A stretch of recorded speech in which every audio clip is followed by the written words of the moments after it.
Thank you, sir. Now, on behalf of BIS,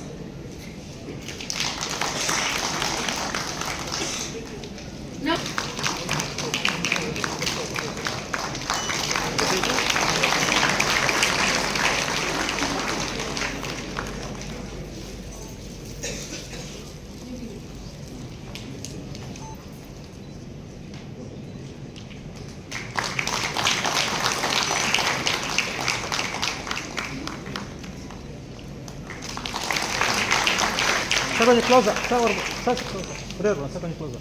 thank you, sir.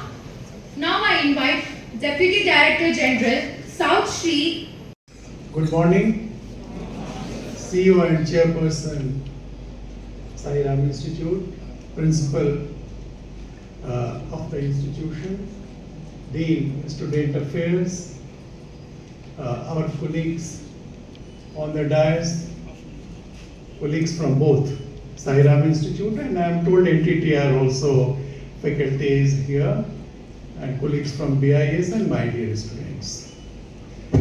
It's indeed a great joy to see so many students at one place gathered to discuss standards.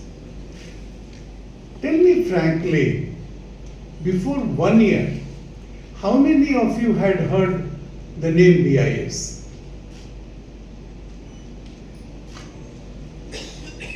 Okay, I don't expect any raise of hands. Not many might have heard. In fact, I keep saying that 5 years back, around 5 years back when I was posted as DG BIS, I did not know about BIS.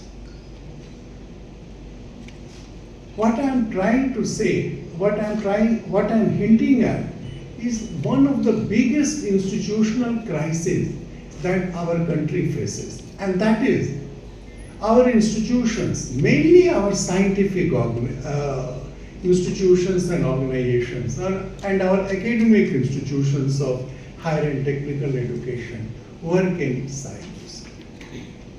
They do not know about one another.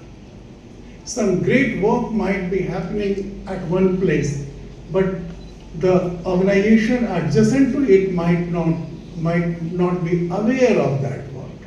And that has hampered the development of our country. We often talk about great things but the reality is that, and it's a tragic reality, that we have not utilized, we have not leveraged the resources which are there in the country. It's safe. And that is why this Manak Mahotsav. That is why the endeavor of the BIS to reach out to all the R&D organizations, the academic institutions, diverse stakeholders which are working in the field of education, which are working in the field of research, who are manufacturing something, who are conceiving new things, who are doing innovation. Unless we reach out to them, unless we gather information about what they are doing, unless we start utilizing that information, we can never be number one country. You must have been hearing it or reading it very frequently nowadays that we are on the cusp of becoming the third largest economy of the world. But let me tell you, in money terms, we may become the third largest economies.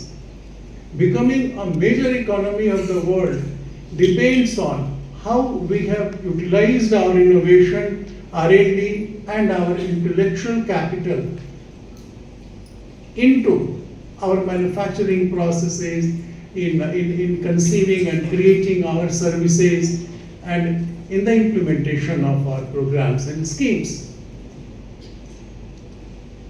Unless we do that, this dream will remain a pipe dream. Just look at some of the figures. What is our share in the international trade? We are a big country. A large chunk of humanity lives in this country. But what is our share in the international merchandise trade, goods trade? It's not more than 1.5%. Isn't it pathetic, state of affairs. What's our share in the services, in international trade in services? It's not more than 2.5%. And why? One reason is that our goods, our services are not able to compete at the international level. They are not competitive in terms of price. They are not competitive in terms of quality. If you are purchasing an electronics product from Japan or Korea, you almost presume that the quality would be good. If you are purchasing an automobile or some car or machine from Germany, you will presume that the quality would be good. The same presumption doesn't work in respect of our products when they go abroad. And I can go on narrating sad stories of how we are maltreated at the international level. Do you know, we are one of the major producers of textile products. From ancient times we have been a powerhouse in textile industry. But the moment our cotton goes to the international market, if the international price is 10 rupees, they will deduct 15% tax. They presume that quality of the cotton produced in India is bad, and that is why our cotton is sold at 85% of the market price. It is a shame. We should be ashamed of this state of affairs. But why have we created this situation? Why are we in this pathetic state of affairs? Because one of the reasons, not the only reason, one of the reasons is that we did not care about creating right kind of standards and enforcing right kind of standards. Today, if you go to a small country, in India also we have made 22,000 standards. It's not a small number. Anywhere to the tune of 80 to 90,000. Any product that is being sold in the market, anything that is being manufactured in the country, any service that is being provided has a standard for it.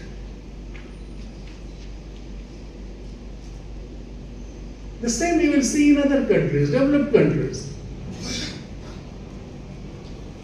We have been lagging behind in making standards and lagging behind more in enforcing standards. But one related problem is it's not about BIS only. Where is the demand for standards? Do our people, do the common consumers ask for products which are compliant with the standard when they go to the market? Are they even aware that there is a thing called a standard? No. So we have a big challenge to address, and that is to create awareness about the standards, to educate common consumers about the standards, that if you are constructing a building, please ensure that each and every construction material, each and every electrical appliance, each and every plumbing equipment you are using comply with the Indian standards. We have to tell our government departments that whenever you are implementing, even if you are implementing a small government program like Pradhan Mantri Awas Yojana or Jal Jeevan scheme or anything, please ensure that each and every item used in the implementation of that scheme complies with the Indian standard. So this is the one challenge. Informing the student community, we thought, is one way of addressing this challenge.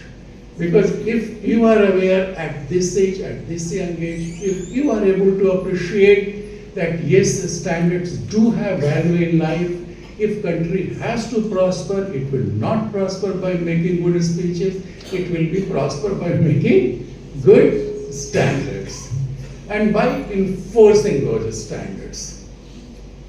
So this is one thing. Second, how do we make good standards? If the faculty, research scholars, students in our premier institutions, are not involved in the enterprise of making standards, who will create world-class standards? If the leaders in manufacturing sector, the people who take care of the quality control aspects in large industries or anywhere, in any kind of industry, if they are not part of the standardization effort, who will create world standards, world-class standards? From where, if our startups do not become an integral part of the standardization efforts, who will tell us which are the emerging areas of technologies, which are the new products, which are the new innovations which need to be standardized to be sold in the market or to find a market for these products?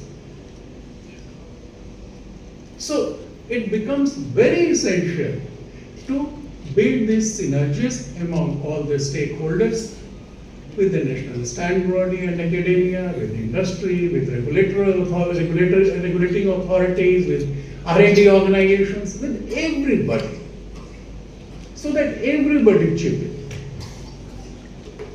When it becomes a shared responsibility of all the stakeholders of the country to see that any product that is being sold in the market has to have a standard. And if there is a standard and it is not meeting our expectations, there has to be a better standard, then we will become a world-class power, and we can say that yes, we are to be reckoned with as a major economy in the world. And you can contribute in many ways. I'm talking to students here.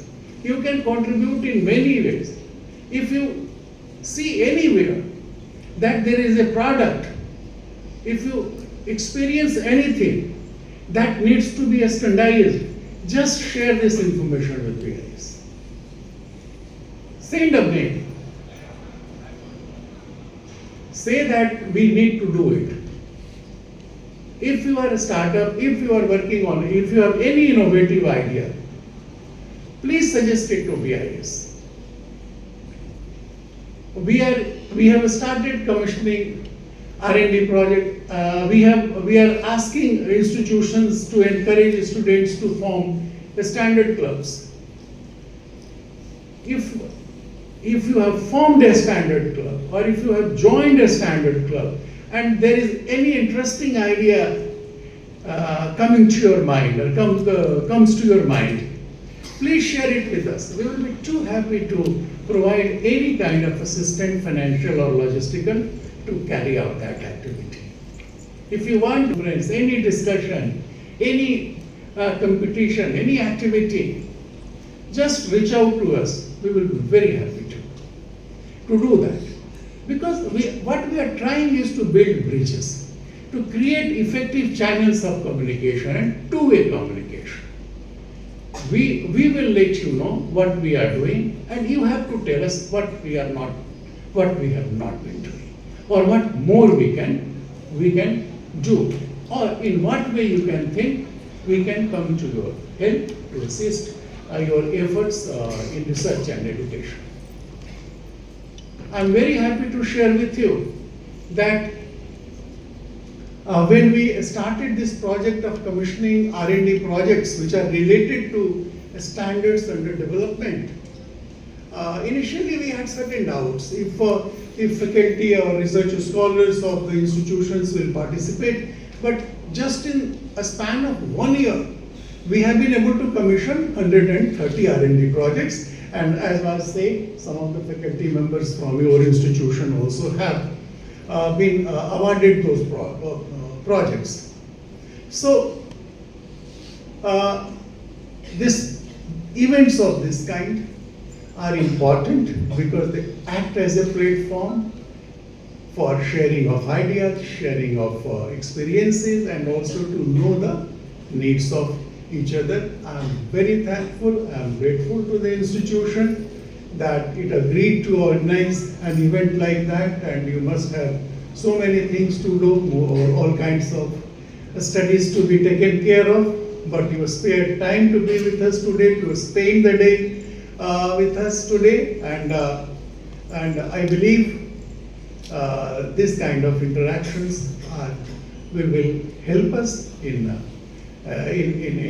cementing our relationship, in coming out with even better ways of collaboration, evolving better ways of communication, and he was mighty pleased to see your incubation center. In fact, I requested chairperson that the startups who have benefited from the incubation center and have gone into manufacturing, we would like to have a meeting with them. We would like to have a discussion with them just to understand how we can help them by standardizing the new products they have developed. So there is I think after tea break that there are 2-3 technical sessions. They will get to know the details of various aspects of the functioning of BIS, and also you will get to share your ideas and suggestions. So I would stop by thanking you again for participating in this event today. Thank you. Tiwari, Associate Professor, Triple Department, and also the Nodal Coordinator for Sairam Engineering College. I would like to take a moment to express our heartfelt thanks to everyone for the success of the today's event. First, I would like to thank Bureau of Indian Standards for providing us the opportunity to conduct